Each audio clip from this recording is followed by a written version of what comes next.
Bonjour et bienvenue dans l'émission Le tête-à-tête des leaders consacré aujourd'hui au leadership de la transformation. Alors, un secteur sur lequel de nombreux acteurs se positionnent avec pour mission d'accompagner les organisations sur le long chemin de la performance vers l'excellence. Dans ce cadre, gouvernance et leadership deviennent des clés pour réussir ces transformations. Et pour nous accompagner sur ce sujet, deux intervenants avec à ma droite Stéphane Flao, associé de Managéré, bonjour. Bonjour Linda. Et à ma gauche Arnaud Dubost, directeur associé également de la même entreprise. Bonjour Linda.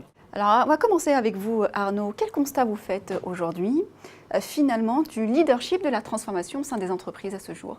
Alors, c'est un enjeu important, mais qui ne se limite pas à l'entreprise, parce que finalement, ça concerne tout collectif humain.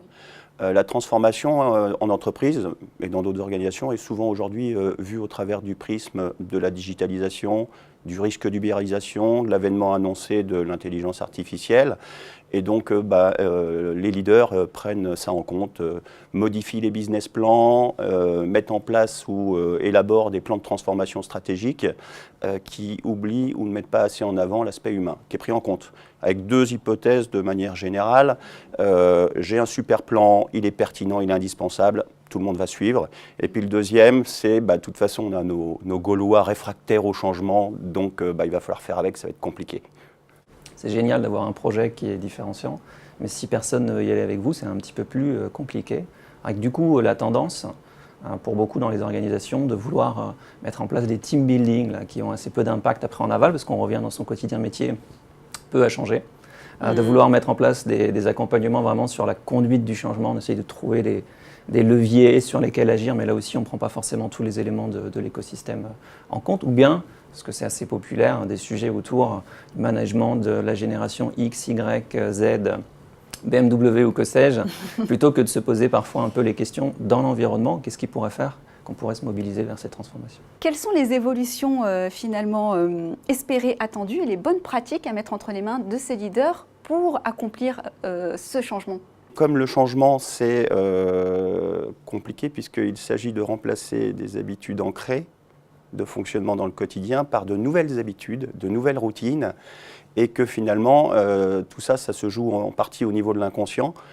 L'idéal, ce serait effectivement une prise en compte, un accompagnement par du conseil, qu'il soit externe ou interne, mais un acteur distancié qui puisse visualiser tous ces éléments et identifier les leviers de mobilisation qui vont faciliter le changement. On en parlera tout à l'heure de la mobilisation. Oui, effectivement, aujourd'hui, ce que l'on constate, c'est un peu le Graal en ce moment, c'est que toutes les organisations, les dirigeants qu'on accompagne, qu'on coach, nous disent aujourd'hui comment générer de l'engagement.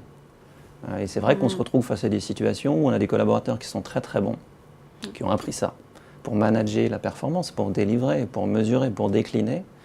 Par contre, quand on a déjà fait ça, mais qu'il faut préparer demain, ou bien, ce qui est le plus souvent le cas dans les organisations aujourd'hui, on n'arrive pas déjà à faire, on n'arrive pas à l'objectif, comment est-ce qu'on va se mobiliser pour préparer demain ? C'est presque devenu un luxe d'avoir la possibilité de pouvoir le faire.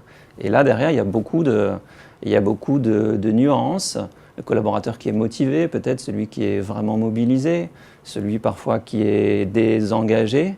Et il y a beaucoup de thématiques qui se recoupent, qui sont parfois un petit peu mélangées ou mal comprises par nos interlocuteurs. Et donc le but justement, c'est de les accompagner pour visualiser ou mettre du focus, comme disait Arnaud tout à l'heure, quel levier va vraiment générer de la mobilisation.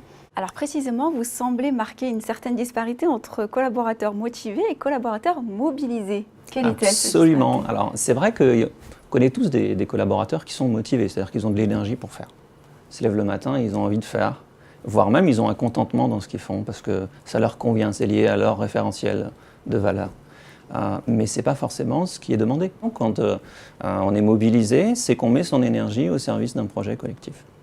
Et s'il n'est pas connu, si vous avez un comité de direction qui a mis 3 mois pour le produire, qui a demandé en 3 semaines à des managers intermédiaires d'essayer de l'intégrer, et qui au final, en 3 heures, pour ne pas dire 3 minutes, décline auprès de l'opérationnel, voilà, c'est ça qu'il faut mettre en place, on voit bien que c'est compliqué. Donc on a souvent des situations où on a ce projet-là qui descend, il y a un décalage assez monstrueux entre la théorie, là, génial, fantastique, dont parlait Arnaud tout à l'heure, puis la réalité vécue, les comportements vécus sur le terrain. Alors en lien avec ça, on a une équation qu'on a tirée d'un homme célèbre qui est E égale MC cube, où E pour nous est l'excellence dans la transformation. c'est toujours le produit de la motivation des collaborateurs, motivation pour ce qu'ils font, et puis on pourrait dévier sur la mobilisation du coup, des compétences, compétences tant techniques que comportementales. Et dans la transformation, c'est surtout sur celles-ci qu'il faut agir, les compétences comportementales, puisqu'elles sont liées à notre parcours, à notre expérience et nos fonctionnements conscients ou inconscients. La communication, qui doit être de qualité, en interne, en externe, du haut en bas, dans toute l'entreprise, qui sans elle, ça fonctionne beaucoup moins bien. Et puis derrière, la cohérence entre ce qu'on affiche, où il faut se transformer, et parfois des leaders ou des managers qui annoncent qu'il faut changer, mais qui se comportent comme avant. Si vous avez une des composantes de l'équation qui est nulle ou pas loin, vous n'avez pas d'excellence dans la transformation. Alors, vous avez mis en place une méthode qui s'appelle IPM, Immersion, Prestation, Mentorat. Est-ce qu'on peut en savoir davantage sur cette méthode ? Absolument. Alors, c'est une méthode que nous avons initiée, modélisée. En fait, il s'agit de prendre en compte la particularité et les spécificités de chaque entreprise. Donc, IPM, c'est immersion. Avant toute intervention, nous faisons un audit sur place pour comprendre les spécificités, particularités, la culture dans l'entreprise, le vocabulaire, les us et coutumes, l'histoire avec ses succès, ses échecs. Donc tout ce qui va faire que nous allons pouvoir établir un plan d'action en co-construction avec nos partenaires et clients de transformation, d'accompagnement de la transformation. La prestation, c'est le fait de le mettre en œuvre réellement avec eux. Et puis le mentorat, c'est le fait que nous fassions une prestation qui soit pérenne derrière notre passage. Donc on va accompagner pour internaliser tout ce qu'on va apporter.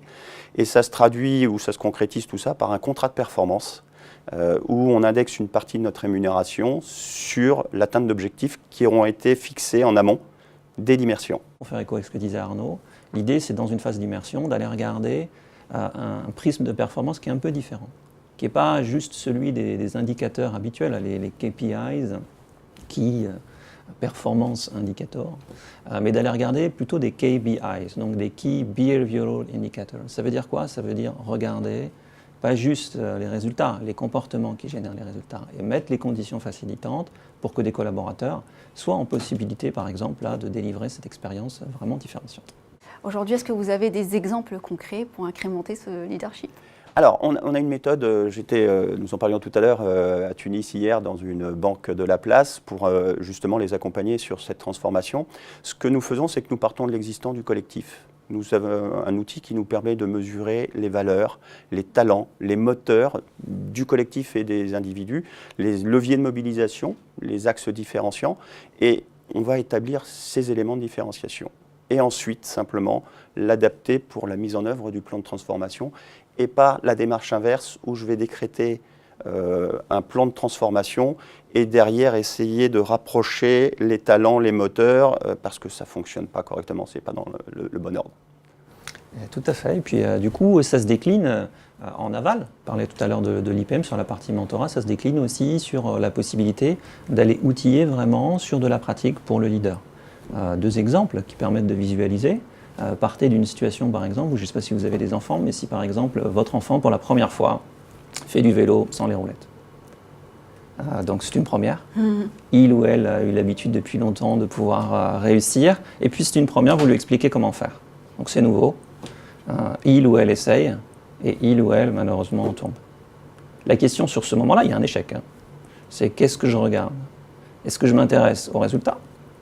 On en parlait tout à l'heure. Ou est-ce que je m'intéresse à l'effort qui a généré le résultat? Regardez les efforts que font vos collaborateurs pour leur donner envie, par exemple, à votre petit garçon ou votre petite fille de refaire. Donc le feedback est en capacité de dire les choses qui vont bien, mais de matérialiser à un père, y compris aussi, pourquoi pas un N+1, N+12, de lui matérialiser une difficulté, une incompréhension, c'est un facteur vraiment très fort pour porter la transformation. Merci infiniment pour votre intervention et pour tout ce que vous faites. Merci à vous. Merci à vous de nous avoir suivis sur bfmbusiness.com. On se retrouve bientôt pour un prochain numéro, le Tête à Tête décideur.